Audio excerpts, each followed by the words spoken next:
these talks overlap to a certain degree in ways that normally when we get together it doesn't happen. So that's nice. But I think the way I'm going to deal with this is to ask if there's anything that we didn't raise between the four of us together that you would like to have raised now as a part of the conversation of what it is that we've been dealing with. Because I think we each took on slightly different angles of the same space. If I can summarize, I was basically in the relational space, and Galen, you were in a space trying to define what the functions of government are and what we should be aiming for. And Eric, you were reminding us of the value of politics, and I think there was an implicit warning in there not to be too dismissive of politics. Would that be fair to say? And then Don, you were dealing with the various responses of democracy under challenge. So liberal democracy under challenge. So as you think about that, is there anything as you heard our exchanges with what we were offering and or the overlaps of anything anyone wants to mention to kind of close some loops, and then depending on what the response to that question is, we'll open it up to everybody else. Not me. Okay. So one thing for Don, when you're talking about the political compact and that we enjoyed for much of our history, could you just reflect on, there's a differential way in which people engaged in that compact based on where they're situated in the social setting. And then we have like the issue of the indigenous people, slavery, women that couldn't vote, etc. So how do you reflect on those things in terms of the compact? Yeah, let me just, I'll go to maybe use Aaron Renn's negative world to frame that a little bit. For those of you familiar with Aaron Renn, he sort of caught the world by storm, had an article in First Things, and Christianity Today, wrote the book, and what people most appreciated about him was how he saw the world today as a negative world. But he got a fair amount of pushback on just this question. Indigenous people, how the issue of civil rights came about, that because before his negative world, he had a neutral world, which I recall was somewhere the 70s, 80s, 90s, when for those of us who were in there, active at the time, where Christianity was in the public square and we were sort of having a rational discussion, is the way I put it, right? Like I'm at Yale now, we don't have rational discussions as much as we have, it's not arguments, but assertions and emotional. And it's difficult to argue with how people feel. And then before that, it was a positive world where Christianity was sort of in the ascendancy, things were good, it was a good life. But it wasn't a good life for most African Americans, for most indigenous people, for women, okay? So these were things where there was pushback, and as our culture broadened and freedom, one of the things Deneen tries to take hold of is this liberal democracy and what that fully means in all three areas of government, began to move away from natural law, so that that's where our moral foundations entered into our form of government. Christians endorsed it. Those who weren't Christians, deists, Jefferson, like, for example, Jefferson and Madison on another issue. On the founding of the country, in talking with evangelical leaders at the time before the Constitution and working toward that, they were in agreement with evangelical leaders who said that we can only support a leader of government if that leader is good, meaning a person of good moral character. That seems to have shifted a bit today. And so, but it was always a work in progress too. So to look at through the other end of the telescope, because things have gotten worse in the moral sphere, the political sphere, from our standpoint, has shifted in a different direction, where the permissiveness and progressivism of allowing more freedom and personal identity has gone the other direction. So I have one thing too. Go ahead, Darrell. I'm just going to summarize what you said about the move from positive to neutral to negative. Yep. We've gone from being the home team to not just being the visitors, but to being the visitors who are booed. So it's a simple way to think through those three steps. I have mixed reaction to Ren, as I suggested, because I think the way in which sometimes confrontation is put as necessary, and the way in which Ren has been used to try and neuter, say, the approach of a Tim Keller, is to neuter Keller, you said. Yeah. But it's problematic to me. Yeah, I think I agree. Although Ren is explicitly non-confrontational. Yeah. And for those of you who are familiar with the Keller example, so you couldn't ask for somebody from a Christian and evangelical standpoint who was more winsome, evangelical, culturally engaged, right? And he was going to be given an award by Princeton, which had gone to Kuyper, for example, right? By the seminary. And because of his take on sexual ethics, they withdrew it at the request of the students. And he still went down to deliver his paper, but he didn't get the award. And Ren was like, that's not a world I want to be living in, basically. And so, which is something that we're facing. It's like what Darrell's talking about, what we see. And how do we as evangelicals live in that world? One thing, Darrell, I wanted to ask you, or maybe just comment on, is I agreed with what you had to say about human rights when you were talking about the fact that we've talked about this in the past, been co-opted. The social justice and human rights on race relations has been co-opted by sexual ethics. But that's in the country. On the international stage, it's completely different. I work in the Arab Middle East. They're not interested in. They push back on sexual ethics too. For them, it's about tolerance and not about freedom. So when it comes to human rights, they don't want to allow religious freedom because it's a matter of social order that is a problem for them. And there are issues with that, meaning in the Declaration of Human Rights, which was not binding, we talked about it at the international level, in the International Covenant on Civil and Political Rights, which is law if you sign it, an international law, we talk about it, and that public order cannot overrule the right of freedom of conscience, which it does, which was why many of those countries who went on later to sign the Declaration, although they didn't initially, haven't signed the civil and political government.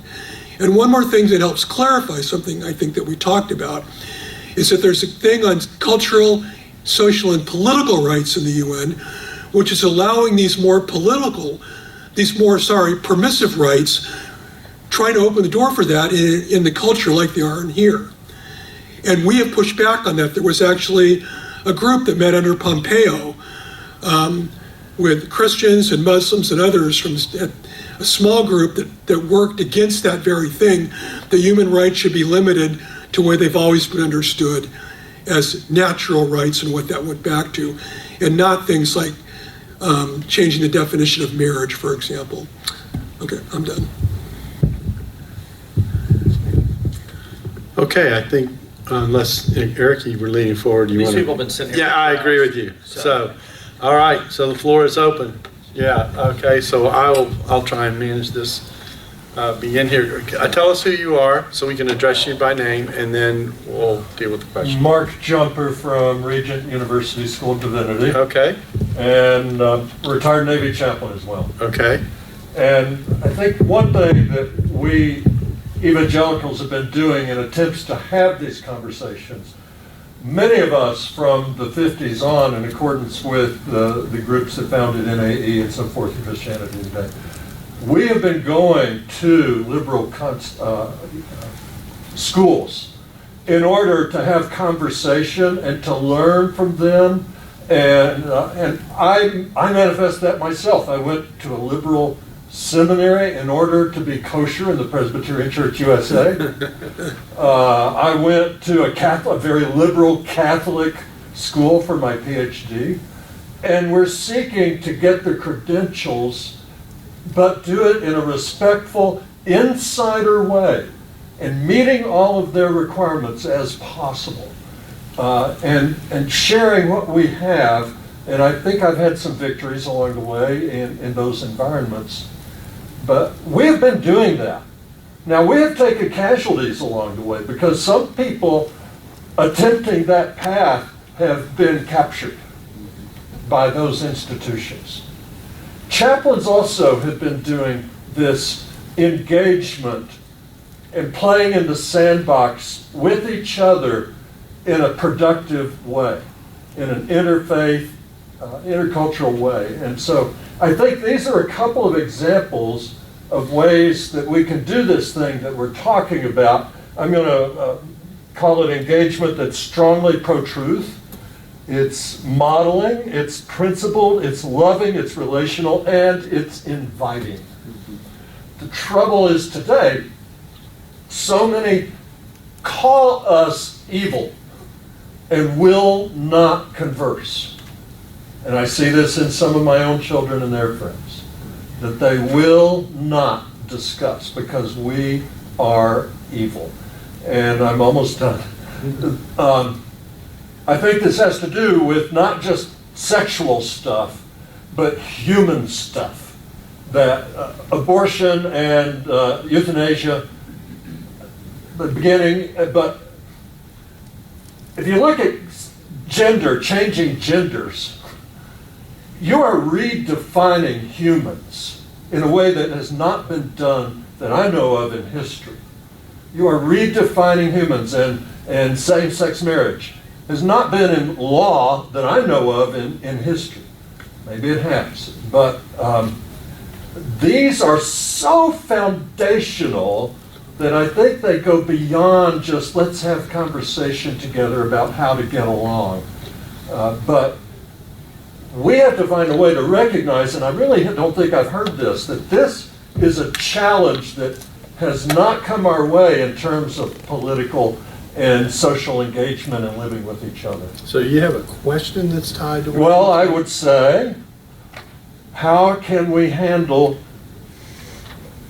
this fundamental change in defining humanity?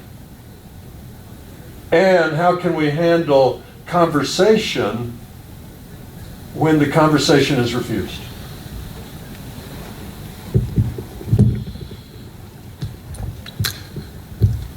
Yes, well, I would say the challenge we have is that we have to live with the people that God has put in the world around us, and they include the people who went to liberal Presbyterian seminaries and people who are atheists, etc.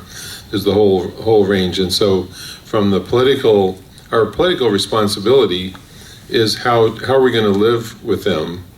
And I think some of the things that you've heard from some of the panelists about having a curiosity and a listening to, because what we see is that none of these things are one-dimensional. It's just not just like a spectrum and you're one end of the scale or the other. There's all different spectrums. It's multi-dimensional, so that you can generally find points of common agreement because of common grace. All the time. All the time we find points, and that's where we try to build together. I think I distinguish working together that way in the political sphere, and then in the church, there's I think a greater vigilance needed about there are important truths that we need to hold onto, and so we can have interfaith dialogue, interreligious ecumenical dialogue, but we're not trying to just not necessarily all wind up in the same church, but we are in the same country, and so that's essential get along and to find ways to work with them. And I think we've been too hard on evangelicals. We've been doing that. We are doing that. But isn't political below the definition of humans? Very good to see you, my good friend Mark. I would say part of my answer to your question would be just two very, very simplistic things. The first one is we're adjured in the Bible to raise our child in the way that they should go, and we did not. We handed off our children, we handed off our students, we handed off our college students, we handed off our graduate students.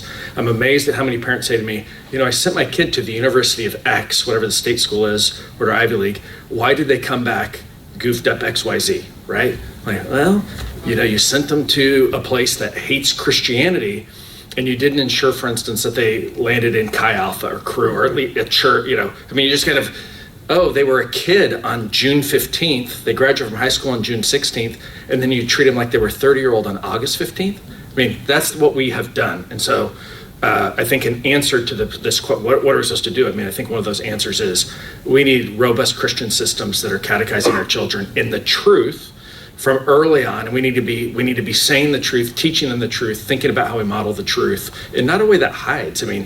My kids went to public school until high school.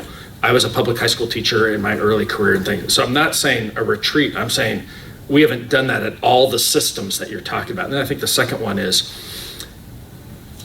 we've acted like love your neighbor is being nice. And sometimes love your neighbor is ringing the fire alarm. And I think that's what you're doing right now. So it's a whole spectrum of kind of contextualized, what does love your neighbor mean? And if you see your neighbor's about to go off a cliff, you are trying to make every possible signal. Exactly. Some people are called to be, their vocation is to be teaching little kids how to read in first grade or something. But there are people, and perhaps all of us at certain times, where love your neighbor is lovingly saying, this thing is going off the rails. We need help. How can I help? This is an emergency situation. And I would say that, and not doing it in a way that dehumanizes any of the other, but it's that we're in a moment of moral and psychological a spiritual crisis. And so one way of loving our neighbors is not, we got to be nice. We can't say anything. We don't want to step anyone's toes. But figuring out when the right moments are to be in a rescue posture. Those are the two things that come to mind. So let me piggyback on what Eric is saying here by making 2 points. One is the effort to understand where someone is coming from is not the same as accepting where they're coming from. That's very, very important. Which means that I'm in a conversation with someone who's in a very different place, and I'm asking questions about the whys and the wherefores of why they're there, which is how I would engage. My initial engagement wouldn't be, well, no one's ever said that before, you're trying to change human nature, etc. I wouldn't go there first. I'd want to understand, why are you trying to go here? What is it that makes this an attractive way to even think about living, etc.? When I'm asking those questions, I'm in the understanding mode. I'm not in the assessment mode yet. Eventually, I'm going to shift. Eventually, I'm going to raise the question, is this way of seeing the world healthy for people? In the loving way that Eric was talking about, that might involve a confrontation or a challenge. But I want to work my way there. I want to establish some, if I can say, relational trust about the conversation before I go there, so that when that challenge comes, it has a chance of being heard. Now, you made 2 other observations I want to quickly comment on. The people who aren't interested in listening, okay, you can't do anything about. You can't do anything about that. When it hits that point, you know what you're doing. But by doing it the way we're talking about, you at least open up the possibility that if you treat them in a certain way, maybe when it's your turn, they'll treat you in the same way. And it will change the dynamic of the conversation. Second thing I'd say is you use the term we, speaking for evangelicals. And evangelicals are not a monolith. There's a variety of evangelicals out there. And the evangelicals that at least I was talking about, who I was inherently criticizing as I was talking about them, okay, have tended to characterize and present themselves in a certain way that are a part of our community. They're a part of who we are. They're a part of how they're going about it, okay? But they aren't reflective of the categories that you were describing when you described we as evagelicals. And so I think that has to be noted as we have this conversation. And my last observation is I just did with you what I urged people to please do with one another when we're in these conversations. You know, can I add to that? I'd like to add to that as well, just for a second. And just use my own personal experience at the university.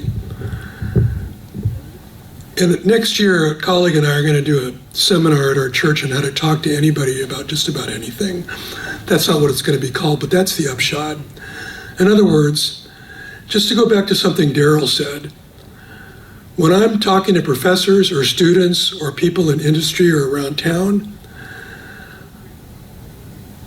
George W. Bush said, listen. He emphasized it over and over again. I think right now, as evangelicals, we often are first out of the gate to share what we want to say.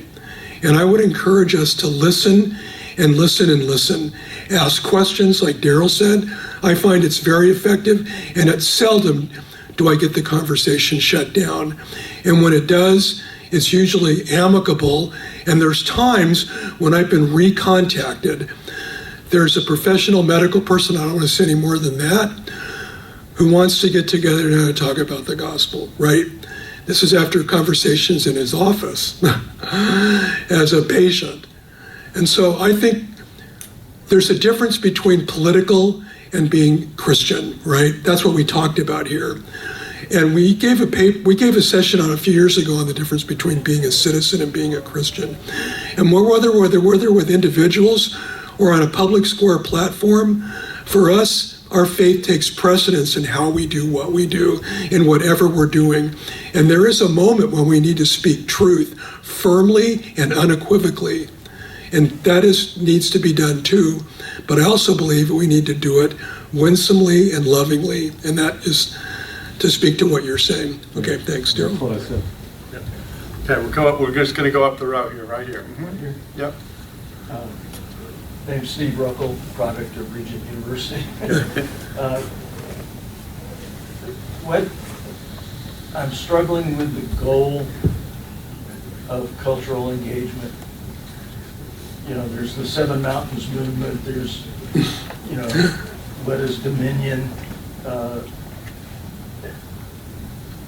It seems that culture has made a goal of cramming Christian morality down everybody's throat, if you know what I mean.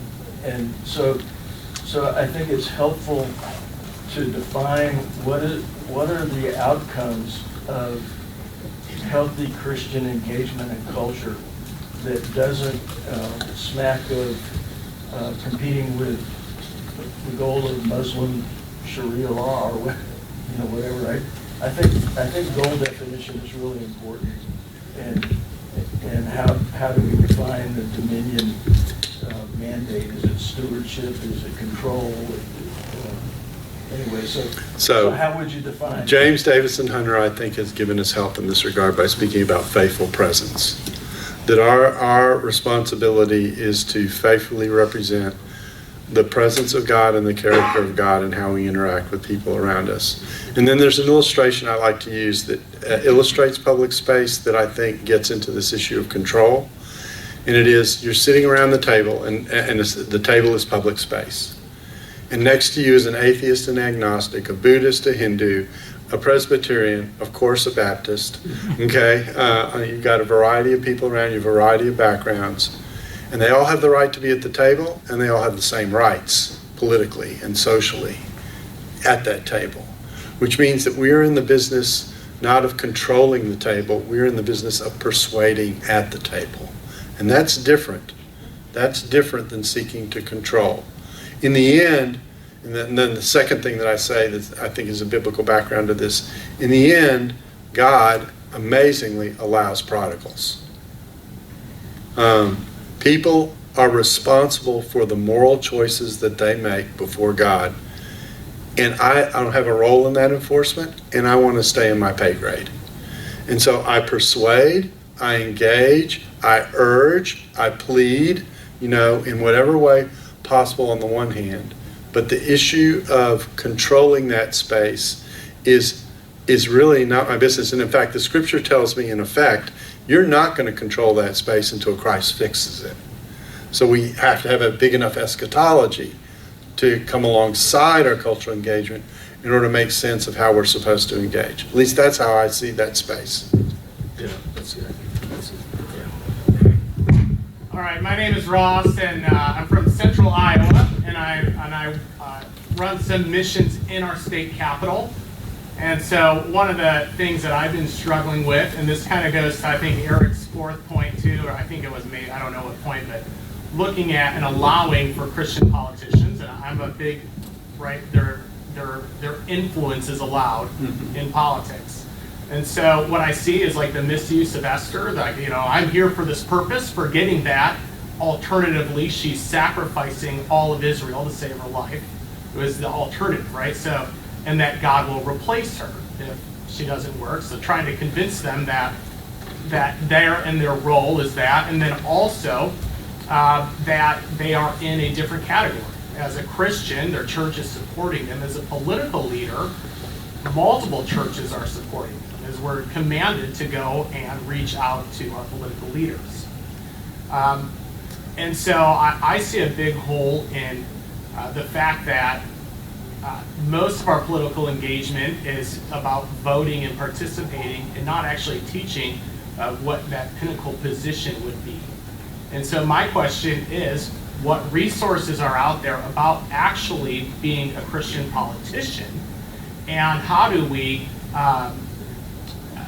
is it better to work from the ground up, reaching everybody, or is it time to teach not just the personal application of Nehemiah, but also to teach the fact that this could be an actual role for some of you in the church? So I'm trying to figure out how do we make politicians what used to be the lawyers, right? And no one liked the lawyers. That was the joke. Yeah. Now it's political leaders.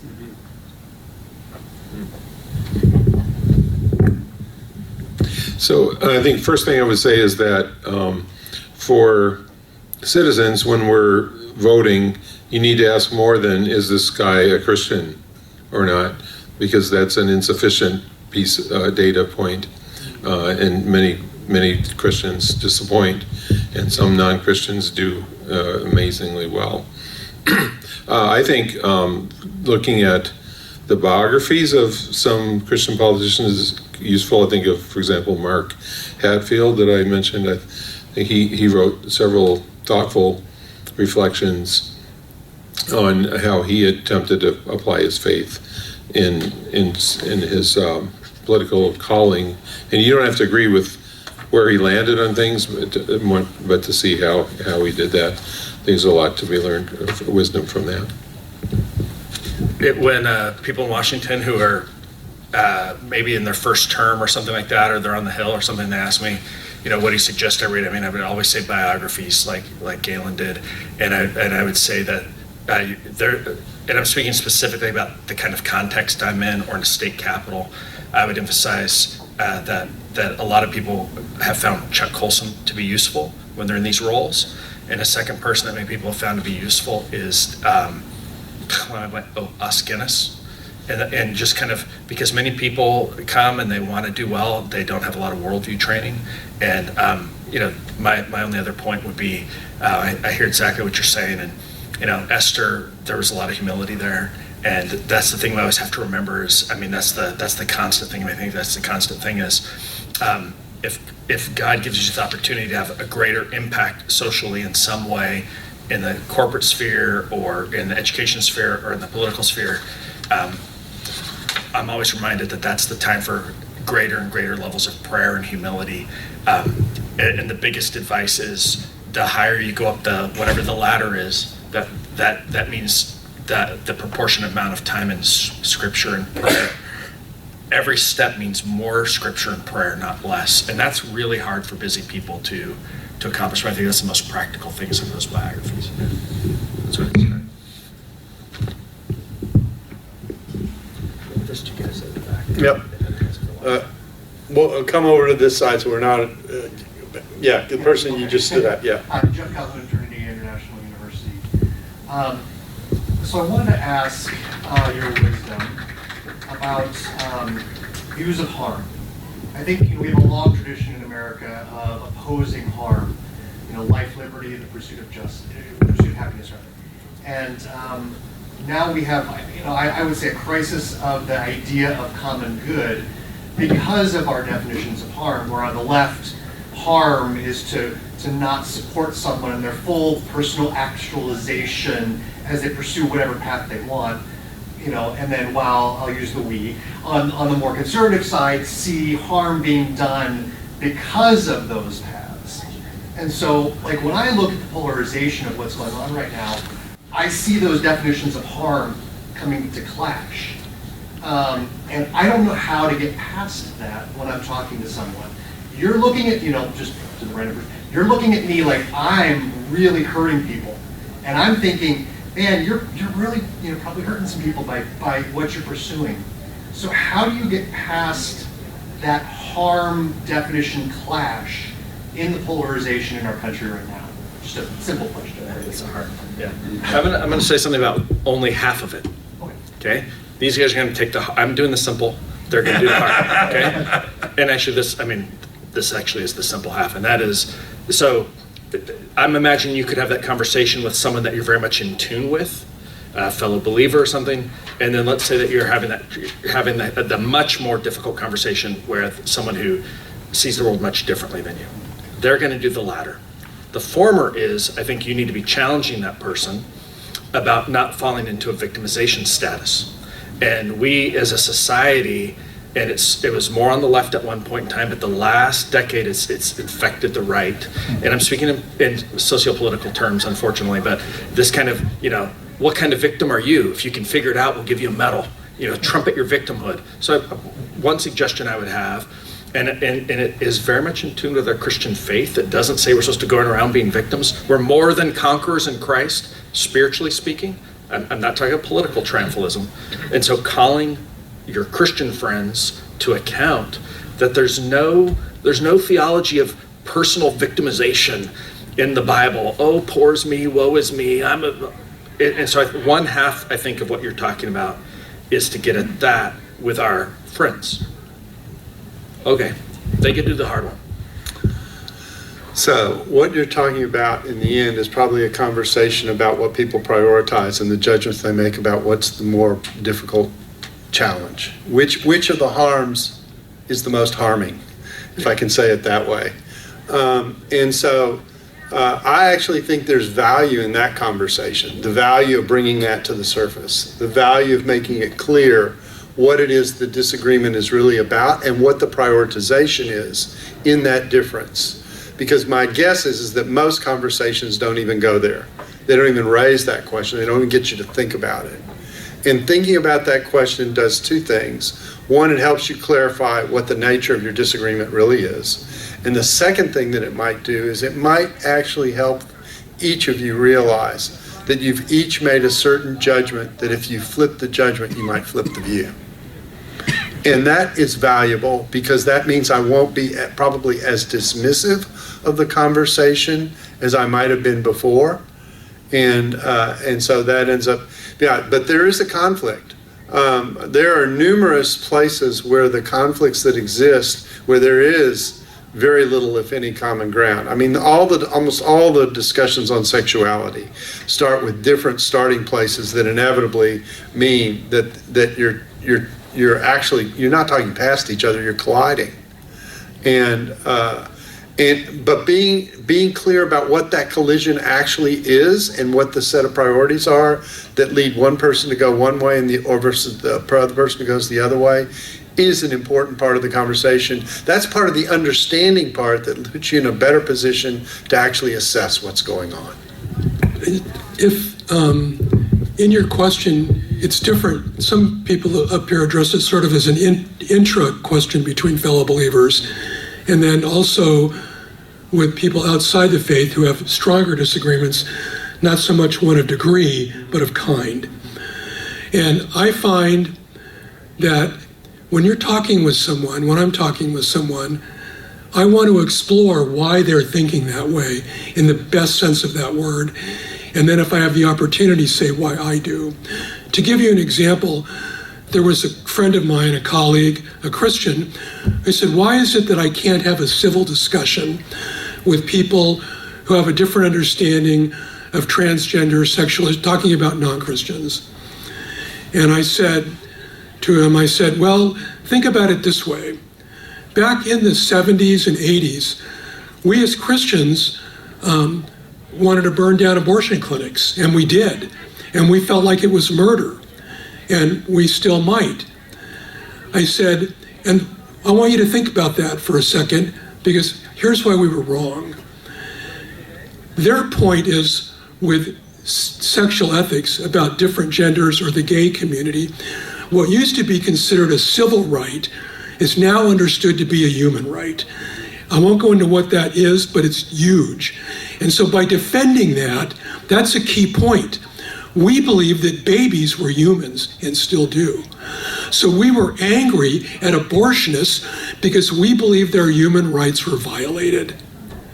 And when I share that story with them, they get it, because what I'm saying is they see why we were doing it for the same reason about human rights. I'm not agreeing with them that their view is a human right. They're not agreeing with me, but that set up a common ground through us sort of owning a past mistake. So I want to build bridges. I don't want to change my view. I don't want to walk back the truth, but I want to try to build bridges with people and look for that. And that's an art, and we can do it if we engage. And so it just depends on who your audience is. Thanks. I'm gonna piggyback on your distinction between degree and kind, and add another element. There are some discussions that are differences of degree. There are some discussions that are about differences of kind, and then there are other discussions that are built on layers. Yeah, I'd call those degree. You call those degree? In other words, as a binary, if I believe abortion is wrong, I'm going to make it easy so we could get into it. Yeah. For whatever circumstances we're talking about, except for life of the mother, whatever you're at, and you believe it's right, that's not layered. That's one of kind. Okay. Okay. Some people stretch that out, especially in the non-Christian, want to say, well, look, I think most abortions are wrong, but I think it's okay for here and here. That looks layered, but if I'm a person who believes that it's wrong for all these reasons except this, then it's one of kind. What I don't want to do for me, if I'm engaging somebody, is make that point. I want to hear what they believe and then try to tease out where we're going, because my goal is to bring them to faith without compromising my objective.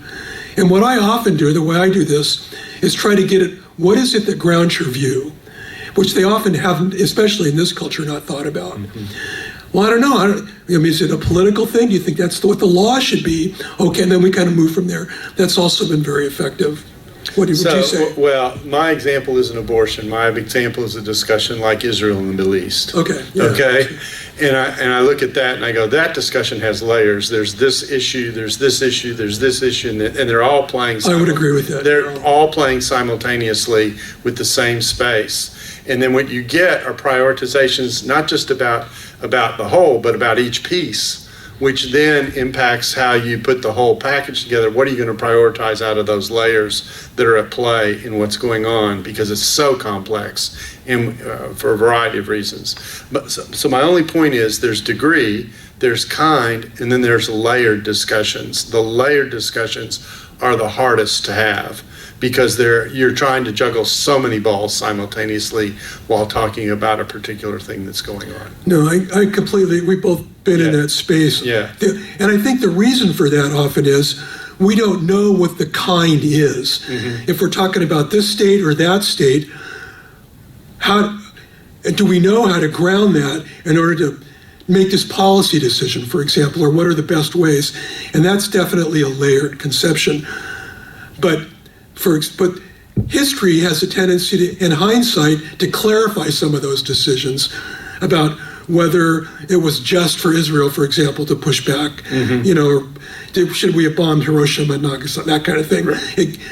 The kind issues get clarified with time often. That can be, I think the challenge here is that because we live in a fallen world, sometimes the layers push against each other.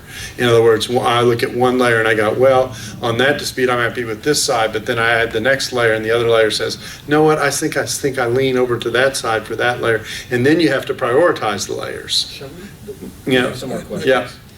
So, in the back, all the way.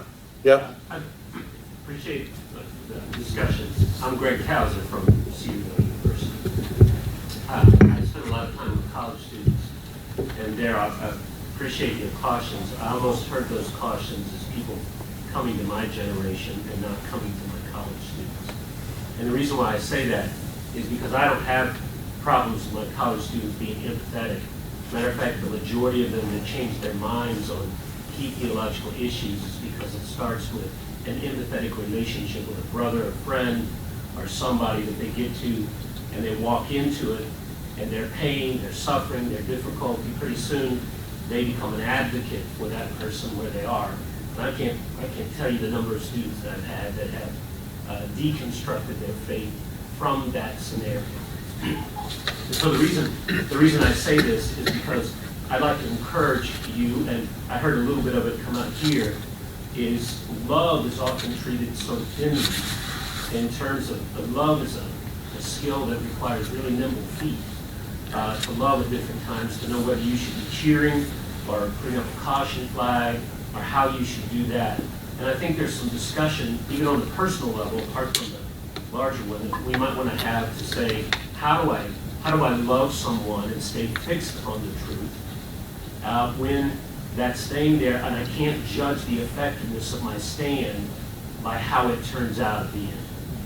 And so many of them want to say that it's effective if I come up and people like me afterwards. And I think sometimes even the portrayal of Jesus' interaction, Paul's interaction, I think it's a joke that Jesus is the most Jesus person ever. And he wasn't liked by a lot of people that he engaged with. And so I think that side, because I can hear some of my older friends that I need to come back and tell them, hey, you need to quit engaging so bombastically. My college students, on the other hand, are so empathetic that they're being moved to positions out of empathy without recognizing where it's taken.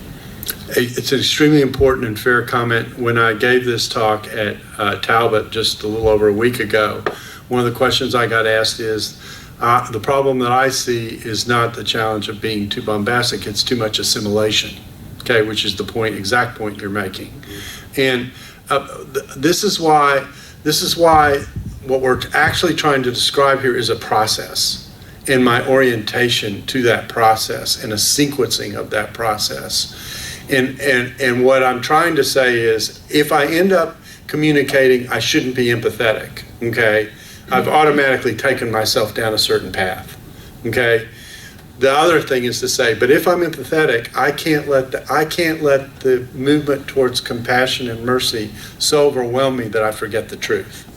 Okay, that's the other half of that conversation. And we're trying to balance that through a kind of process that we're talking about. How do you get there? How do I get to the point in a conversation or an engagement with someone in which I've made the effort to build relational trust on the one hand, but at the same time I put myself in the position that if I have to be critical, okay, which I'm fully expecting might happen, okay, I'm in the position to do that with a chance of being heard. And so it's the combination that's really, really important here. And I think sometimes we risk being on one side or the other, or heard as being on one side or the other, when actually what you're trying to do is you're trying to stay on a road that has a cliff on either side. That you can drive off of very, very easily if you don't keep the things in balance with one another. My concern is that the tone that I hear coming out of the people who tell me not to be empathetic is a tone that automatically shuts off that conversation. And that's a place I don't want to go. I would just add one little thing, and that is, when we're in these situations, we're going to make a mistake. we're going to think, man, I was too hard on the truth or not hard enough. But particularly the former, I find an apology goes a long way on the spot. To let them know, I pushed too hard on this point or whatever. And so we learn from it, but then again, we're thinking about the individual. How is there anything I can do to keep this going? So. Yes, over here. Try to work my way to a question, but I can start with an observation. You made the distinction earlier on that we've seen a shift in our situation culturally from being the home team to being the visiting team to being the visitor team to being booed. And the element of that third that jumps out to me as new that we haven't really figured out how to deal with is closed-minded ideology. We've been talking about different rational strategies to engage and argue this way or that, I'm doing it this way, and what it seems to me, the new thing on the block is completely irrational. It has nothing to do with reason. It has everything to do with feeling and buying into an ideology, and therefore you attack anything threatening that ideology is the enemy, and I got my ears closed. I'm not willing to talk to you because I'm already closed-minded with the assurance that I'm right. And so the answer is screaming, the answer is violence, the answer is not talk. And when you get to that point, and you said something, Darrell, about this, you kind of said, well, if it's that point, you really have nothing to say. But that's kind of where we're at in the culture. At the point where there's nothing we can say that they're going to listen to. And my fallback position is, I think, and I'm wondering is that the way to address false empathy is with true empathy. Not with facts, not with arguments, until they're open to listen to it. Initially, they're not open to listen to any disagreement, and all you've got is empathy. And they think they're being empathic, therefore they're good, therefore they're righteous, and you are opposing them, therefore you must be a horrible devil. The way to cut through that is with empathy, countering it with a true empathy. How are you, some of you have already been touched on that, finding out that individual, what makes them tick, why do they feel strongly about that, why are they concluding this, and understanding that and agreeing, and showing a concern for that person, and until they lower the guard enough to let you talk to them. Yeah, and I think the way to respond to that is by this questioning approach that we've talked about. Because if someone communicates a lot of fear about or a lot of even frustration about where I'm coming from, I'm probably going to ask them, I think we're having a discussion. Why are you so angry? And what I'm trying to draw out where that hostility is coming from. I want them to articulate it. I want to figure out where they are on the conversational map, if I can say it that way. And if I can get there, okay, then who knows where the conversation may go. It's also a signal that says, I think we can talk about this without ratcheting up the emotion so high that it makes it harder to have the conversation. So I think that's an element of empathy. I think an element of empathy is really trying to work hard to figure out, and this is why I went through the 3 elements of conversation, because I'm really probing for those lower layers. I'm probing for the way in which the lenses are working, the way in which identity is being played. And if I can get down to that level, I'm at the core of what the conversation is really about. I think so often they're surprised when you listen and just ask questions like you were talking about. They're expecting confrontation. They read the press. They expect we're going to be pushing back with our position immediately, right, without trying to engage them in a winsome way and learn about what it is. Do I really know why they believe what they believe? At least at the beginning, probably not. That particular individual might understand his views or her views. And so I just agree with all my colleagues on this and what you said as well. All right, any other questions? Here we go. Yes. Hi, my name is James. I'm a student and interested layperson. Yeah, I guess my question is, what do you think is a healthy approach for pastors to speak on political topics from the pulpit? Because I think, with congregations that have different political opinions, it's very hard to kind of please everybody, and kind of even kind of subtle things can kind of indicate the pastor's political leanings and turn off some people from the congregation. So what do you think is a healthy way to approach those things? Well, I would say, first of all, I don't recommend that pastors set out to preach about, pick a political topic. Now I'm going to do a sermon about X. I think it works much better when in the course of your preaching through the scriptures, when the text is speaking to an issue that's relevant right now, that you can draw out the implications of that. In my case, I'm an Anglican, so we get a assigned text every week. So it makes it easy for me. Nobody can say, oh, so you're just trying to harangue us about X, because, and so that's the text that was assigned for today. So what does it mean? I think as well, then it's important to speak at the level of principle and to acknowledge the complexity of issues. And then there's some topics that are probably best addressed not in a sermon, but maybe in an adult education forum, and you can maybe invite other people to present, and then the pastor can maybe provide some theological framing, but let other experts talk about issues. I agree with that. I would just add, support your pastor. You may all recall from COVID, it was true in our church when we reopened. It was right. I live in New Haven. Half the people are Red Sox fans, the other half are Yankee fans. And I don't know who was what on this issue, but half the church was really pleased we reopened, and the other half was really upset.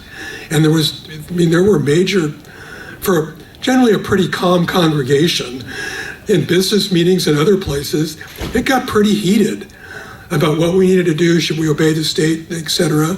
All good points. But the pastor's just crossing the crosshairs. He couldn't win no matter what he did. So however happens, have in mind that particular principle in the back of it as you move into, like, these things maybe in adult education or something. I think nothing's off limits. But I also agree from the pulpit, people have different views on that. And part of what I was trying to say in my presentation is, Christian leaders, be they pastors, academics, or whatever, NGOs, it's important for you to know why you believe what you believe. And it may not be truly robust, but you're clear enough that you can set out to them what you're thinking, and therefore effectively listen then and engage with them, because you're not just trying to work out your own position, right? And then you'll find, I think that's helpful. Realizing again, the pastor can't be he's a jack of all trades, in some ways. We were at a conference in Calvin on Islam and Christianity, where leading evangelical seminary professors and people that work in this field were there and discussed. When we were done, there was a 4-page, single-space summary for everybody to take home and share with their local pastor. And I'm like, man, have you ever been to Washington, D.C. and the Beltway mentality? And if my pastor has time just to talk about one of these 50 things, not to mention science and faith or whatever it is, that'd be a miracle. So keeping that in mind too, that while we're running on some higher tracks, they're out there dealing with everything else that's going on. 90% of the time principle, only, and much, much less of the time policy. Mm-hmm. We just actually have very little teaching actually on the big principles that are what I call socio-political principles undergirded by our theology, like about justice. The temptation is to throw darts on policy from reading the newspaper. So, but there are going to be times to stand up. There are going to be times to stand up and to prepare. And I agree that if we think about the church as not just Sunday morning, but as kind of a faith community center, about adult education and teenage education. I'm thinking about the Cedarville comment that was very useful earlier, and as a place for book studies and all of these things, as a service to the community, a service to the church, then more of these things can be happening if we're not only thinking we're going to try to do everything on Sunday morning. By the way, I would say there's one other thing, and that's to cut out distractions. Like, we don't need football jerseys, in January in church and stuff like that. I'm not saying you have to wear a suit, but I'm saying is this whole other part of evangelicalism, which is actually my tradition, has a lot of distractions. You are from San Diego, right? Yeah, that's because he's a Charger fan. Were you going to say something? Yeah, the medium of the conversation is important. You're a Dodgers fan. So, the point that Galen made earlier about it doesn't have to be in a sermon, it might be in we're talking about how to have conversations. I don't know how to talk about having conversations in a sermon, other than to try and lay out some principles for what that involves. So certain venues are, when there's give and take issues, to be in a give and take venue is helpful because it lets you see what the give and take actually is. And you can come alongside and be supportive of what it means to be a community in conversation about difficult areas in the midst of doing that if you just deliver a sermon, that doesn't come with that territory. Yeah, just a quick follow-up. I think one of the reasons this group exists is putting biblical foundations on public and foreign policy issues. And we Christians need to think about that a lot more. And what that means, I think, for pastors again, and why they believe what they believe, is that they look at these things, look at what the scripture says. And so that when you are in a position both with your flock or outside, you can clearly talk about, and you'll be different. I mean, if you're Stanley Hauerwas outside the public square, that's different. If you're an Augustinian or whatever your theological tradition, part of my point was we were all in the public square together. But if you know why you do it and ground it, you're better able to effectively engage it. Yes, in the back. I think Dr. I understand about empathy and things like that, but do you not think there's a large silent majority of young people who are looking for the propositional truths, looking to be able to back up what they feel instinctively, and recent history seems to prove that. I know there's loud people who confront us based upon empathy, but I don't know that we need to get all the propositional truth without confronting them with those propositional truths. I think that's a great point, and I just want to emphasize it. So being at the university and having been there in one way or another, I was a speaker with Crew for 10 years and worked on staff before I came to Rivendell. I came to faith as a student activist at the University of California and have seen a lot of changes. And of course, in the last 30 years, we've talked a lot about narrative. We talked about emotions versus reasons. Back in the 60s, we all disagreed, but we could have a rational discussion because we were talking about issues. Now it's been emotions. You can't you just go along with it, or you talk about it in a different way. But I believe you're right. I think, and I see it with the students in the culture as I read broadly, both internationally and nationally, a shift back toward thinking about things in a way that hasn't happened in a while. I do believe we're moving in that direction. I hope.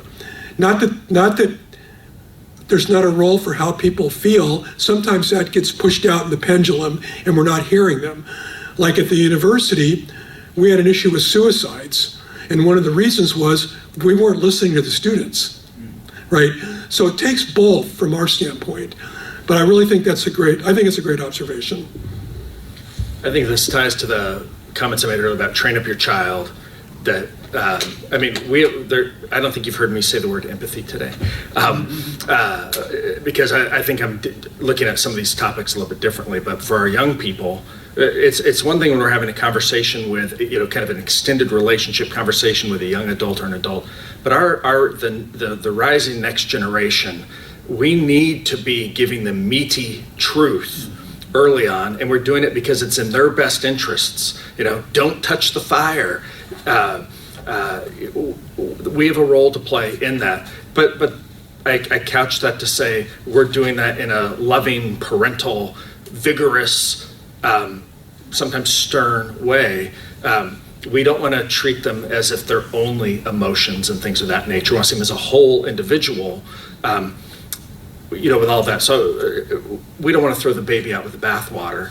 And we always talk, those of us who are, we're all over 25. And so we often talk about young people when we're talking about like people in their early 40s or something, right? And there are, trends that are perhaps different at different age, but there's also the experience of young people. So I think your point is well taken. We want to use every lever. We want to use every tool to be winning our own children, our neighbors' children, the children that are placed around us, the young teens that are placed around us. And those young people ask hard questions. And frankly, a way of showing respect and love to them is giving them a meaty answer. And I have high school students asking me these questions, like, where's the Victims of Capitalism Museum? And tell me about all the crimes of capitalism and da-da-da-da-da. And I get that from high school and even 8th graders every week. And some are trying to score points, but there's lots of them who they're asking real questions. Yeah.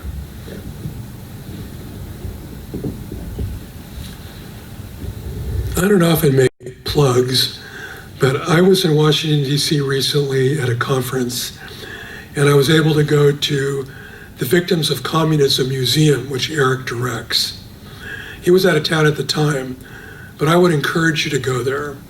It was a very moving and educational experience for someone who walked through this as a student.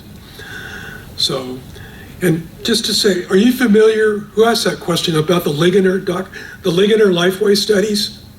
Are you familiar with that? That's a study, I had it in my endnotes, so I didn't talk about it. This hasn't changed in 3 years, really. These are people in your pews and our pews, they're not outliers. The Bible is not literally true. 26% of evangelicals. Jesus is not the only way to God. 56% of evangelicals.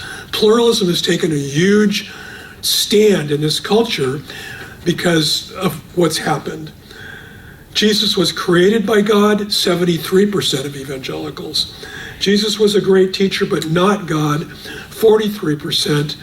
Holy Spirit is not a personal being, 60%. Humans are not sinful by nature, 57%. Now, accounting for survey confusion, we got a problem, right? Out in the pew. That's the other side of all this discussion that we're talking about that falls on us. Another thing just to consider, especially in light of what Eric was just saying about the family and teaching. Kind of. Culture fills the vacuum. Yeah. Troopers. I think. Yep. Thank you. Thank you. All right. We thank you all very much.